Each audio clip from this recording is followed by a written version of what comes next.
I want you to meet Sarah. Sarah is an architect. On the desk of her conscious mind, she designs magnificent blueprints for her life. She draws plans for a thriving business, for financial freedom, for a life of impact and purpose. Her goals are clear, her intentions are noble, and her willpower is strong. She is the captain of her own ship, standing on the bridge, shouting orders for full speed ahead towards the golden shores of her dreams. But the ship does not move, or worse, it drifts in circles, sometimes even moving backwards, towards the rocky coasts of debt and frustration she is so desperate to escape. On Monday, Captain Sarah declares, "This week I will make 10 cold calls to new potential clients." But when the moment comes, a strange paralysis takes over. An invisible force whispers, "They will reject you. You are not ready. Do it tomorrow." The calls are never made. On Tuesday, Captain Sarah decides, "I will raise my rates. My work is worth more." But when she drafts the email to her client, her hand trembles and a wave of guilt washes over her. The voice returns, "They will think you are greedy. They will leave you." She deletes the email and keeps her old rates. Sarah looks at her life and is consumed by a maddening frustration. "Why can't I do the things I know I need to do?" she asks. "What is wrong with me?" Nothing is wrong with her. She is simply a captain who is unaware that she is facing a mutiny. Down below the deck, in the dark and powerful engine room of her subconscious mind, her crew, a lifetime of old beliefs, past failures, and childhood programming, has received her orders, and they have laughed. They have their own orders issued long ago. Play it safe. Don't take risks. You are not worthy of great things. Remember that time you failed. It will happen again. And so, while the captain on the bridge screams full speed ahead, the crew in the engine room has quietly reversed the engines. This is the civil war that rages within millions of souls. A war between the two minds, the conscious captain who desires success and the subconscious crew who is programmed for survival and safety based on the fears of the past. This war is the source of all self-sabotage. It is the reason your bank account never seems to reflect your true potential. Today, we will not just expose this mutiny. We will descend into the engine room. We will face the crew, and we will teach you how to give them new orders so that for the first time in your life, the captain and the crew sail in the same direction. To win this war, you must first understand the nature of the two combatants. They are not equal in power, nor do they speak the same language. First, there is your conscious mind. This is the captain on the bridge of your ship. It is the part of you that is reading these words now. It is the seat of your logic, your reason, and your willpower. It can analyze, set goals, and make decisions. It is the thinking mind. The captain has one great power, the power of choice. It can choose the destination. It can look at a map and declare, "We will sail to the island of abundance." But the captain has one great weakness. Its power is limited and it fatigues easily. It is like a muscle. You can use your willpower to force yourself to do something for a short time, but eventually you will get tired. This is why so many New Year's resolutions fail by February. The captain simply runs out of strength to keep shouting new orders. Second, there is your subconscious mind. This is the crew in the engine room. It is a vast, powerful, and mysterious entity. It is the seat of your emotions, your habits, your long-term memory, and your autonomic bodily functions like your heartbeat and breathing. It does not think, it reacts. It does not reason, it feels. The crew's primary directive, its only directive, is to run the ship according to the blueprints it has been given.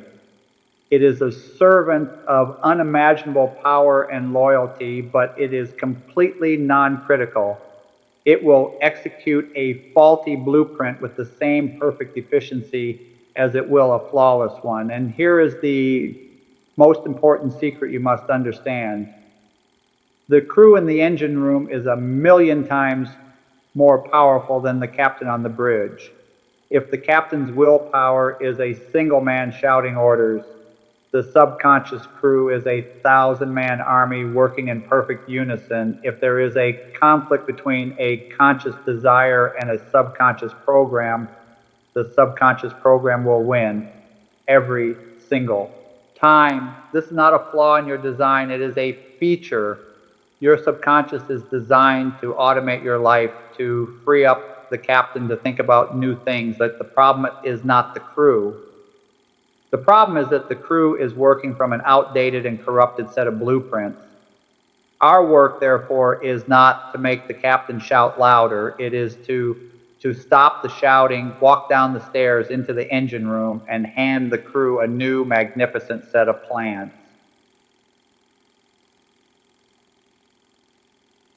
Where did these faulty blueprints come from? Why would your own loyal crew be programmed to steer you towards the rocks of limitation? To understand this, we must travel back in time. Imagine a small boy, 5 years old. He runs to his father, beaming with pride, holding a drawing of a fantastic castle. His father, tired after a long day, glances at it and says, "That's nice, son, but you can't make a living drawing pictures. You need to study math to get a real job."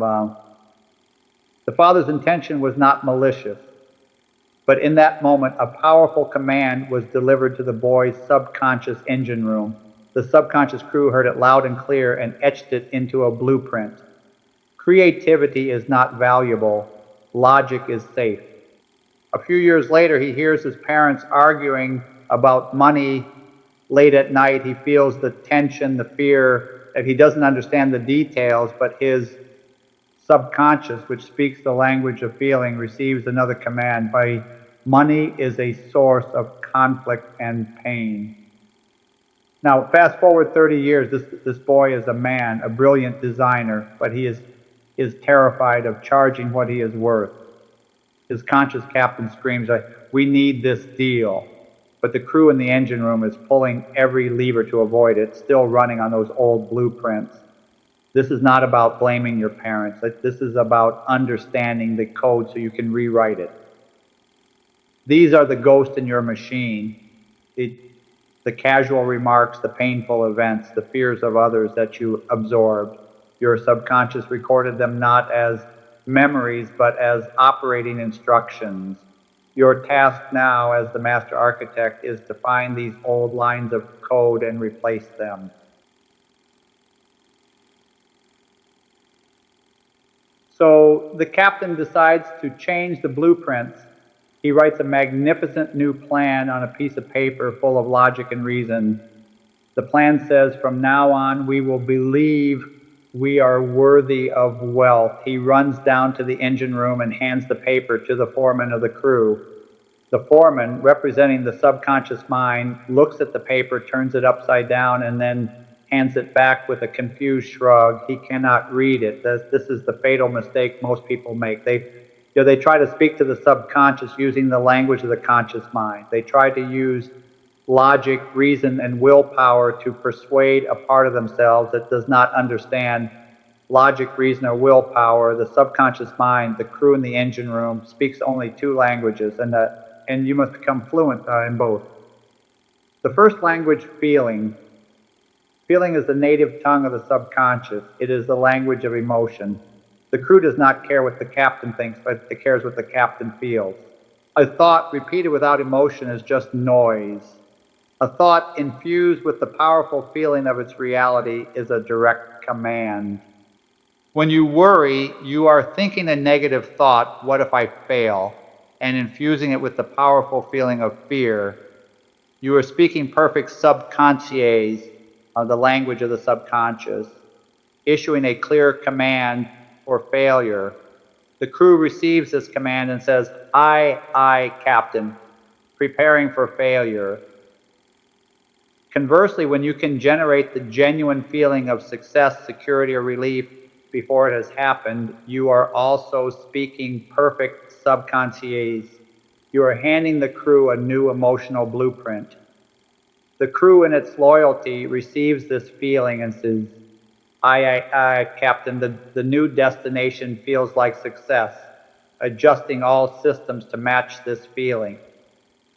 The second language, vivid imagery.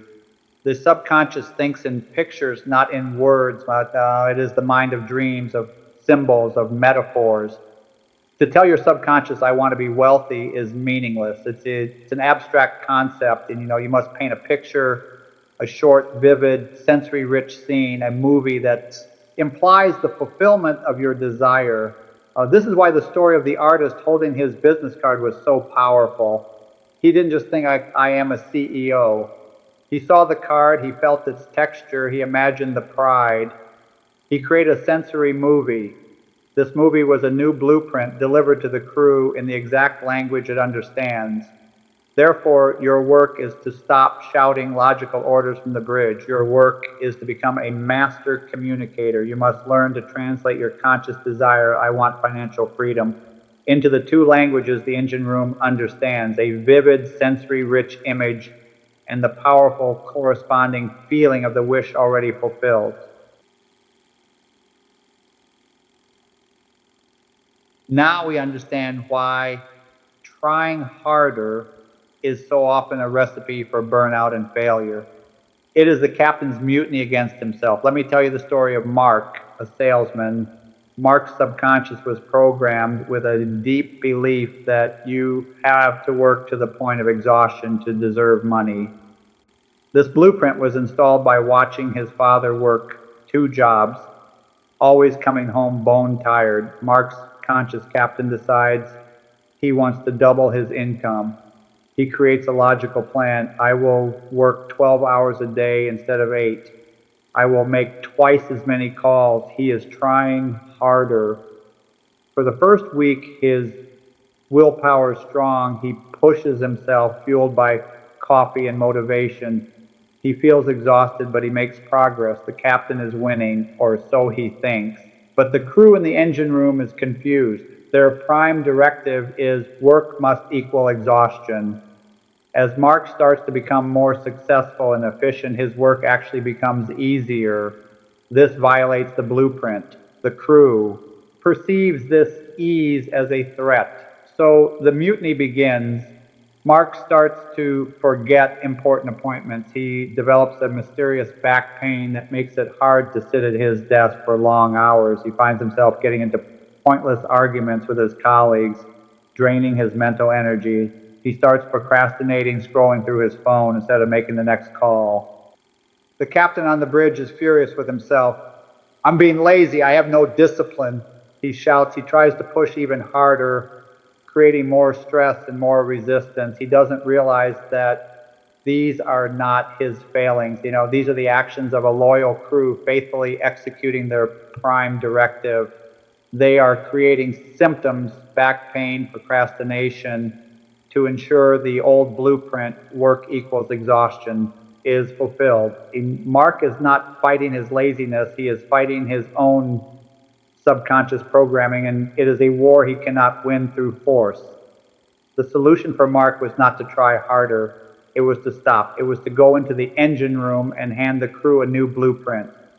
A blueprint that says, I am so valuable that money flows to me with ease and joy. My wealth is a reflection of my alignment, not my exhaustion. Only when he changed the blueprint did the symptoms of self-sabotage disappear. The back pain vanished. The procrastination was replaced by inspired action. He started working less, but his income tripled. He had stopped the war and unified his kingdom. If you feel like you are constantly fighting yourself, if your efforts always seem to lead back to where you started, know this: you are not broken. You are simply a captain at war with his own crew. It is time to declare a truce and become a diplomat, not a dictator.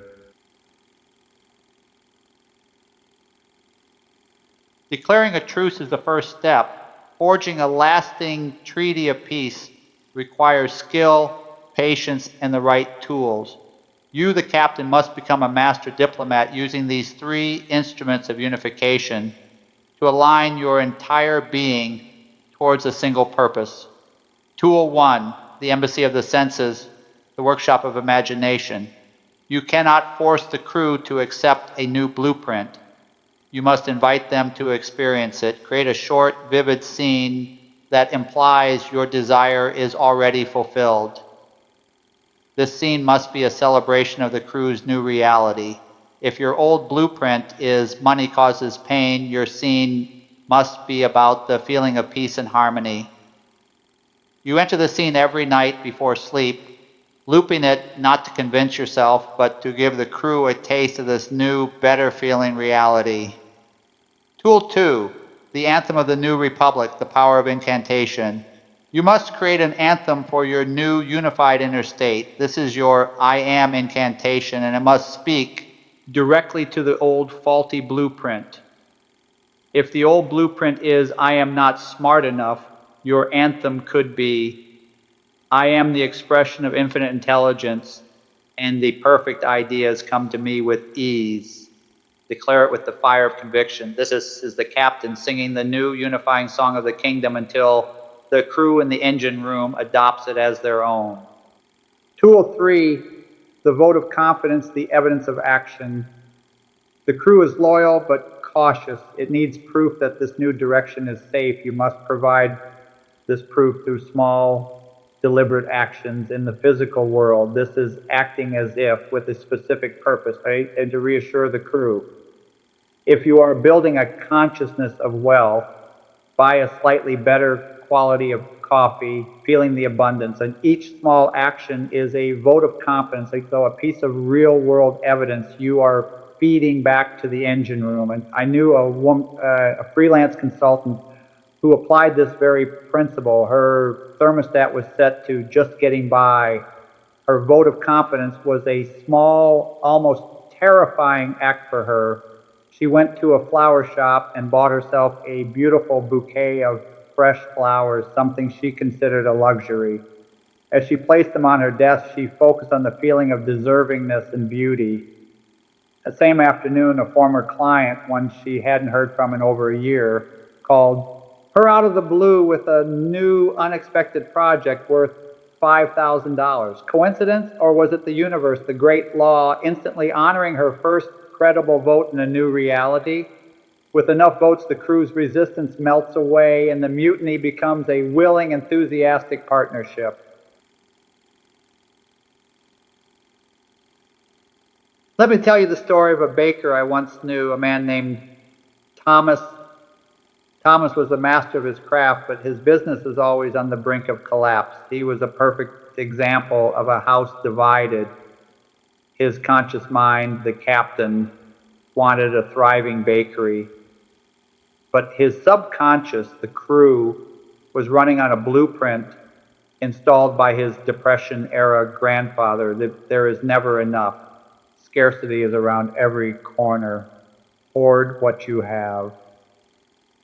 This manifested in a constant agonizing war. He would bake beautiful bread, his desire for excellence, but used cheaper ingredients to save money, compromising the taste, his fear of lack. He would dream of expanding but refused to hire help, convinced he couldn't afford it, leading to burnout. Thomas began the work of unification. His embassy, his nightly scene was not of a full cash register. It was the simple image of him handing a warm loaf of his best bread to a smiling child and feeling an overwhelming sense of generosity and abundance.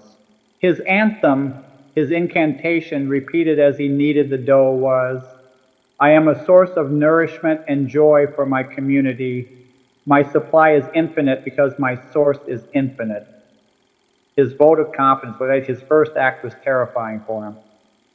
He threw out the cheap flour and bought the best organic ingredients he could find. And it's a small financial risk, but a massive vote of confidence in his new reality of abundance. The change was not instantaneous, but it was decisive. The quality of his bread skyrocketed. Customers noticed, word of mouth spread. He felt a new sense of peace and generosity, and he hired a young apprentice, not out of necessity, but out of a desire to share his craft. The apprentice brought new energy and ideas. The bakery thrived. Thomas, the man who was once terrified of scarcity, began donating his day-old bread to a local shelter. This final act of releasing his fear of not enough opened the floodgates of prosperity. Thomas didn't just become a successful baker, he became a pillar of his community. He had stopped the civil war inside his own mind. He had united his house, and it now stood strong on a foundation of unshakable prosperity. The story of Thomas, of Sarah, of Mark, it is your story. The war between your conscious desires and your subconscious programming is the single greatest drama of your life. For too long, you may have lived as a frustrated captain, shouting orders from the bridge, wondering why your magnificent ship goes nowhere. That ends today. You have been given the layout of your ship, the language of the engine room, and the tools of unification. But let me be perfectly clear, these tools do not replace action. They are not a substitute for intelligent work in the world. Their purpose is to remove the invisible handcuffs, the fear, the procrastination, the self-sabotage, so that your action becomes effortless, inspired, and powerfully effective. You still show up, you still do the work, but now your entire being, captain and crew, are rowing in the same direction. The path forward is not one of struggle, but of diplomacy. It is the work of a master, not a tyrant. Your great challenge now is to begin the process of peace, to have the courage to descend into the engine room, not with anger, but with compassion, and to patiently, lovingly, and persistently hand your crew a new, more beautiful set of blueprints. When the captain on the bridge and the crew in the engine room are united, when they sail as one, with a single purpose and a single destination, your ship becomes unstoppable. The winds and the seas will seem to conspire in your favor. Your journey to the golden shores of your highest desires will not be a struggle. It will be a magnificent, inevitable unfolding. I am Charles Fillmore, and this is the Fillmore Key.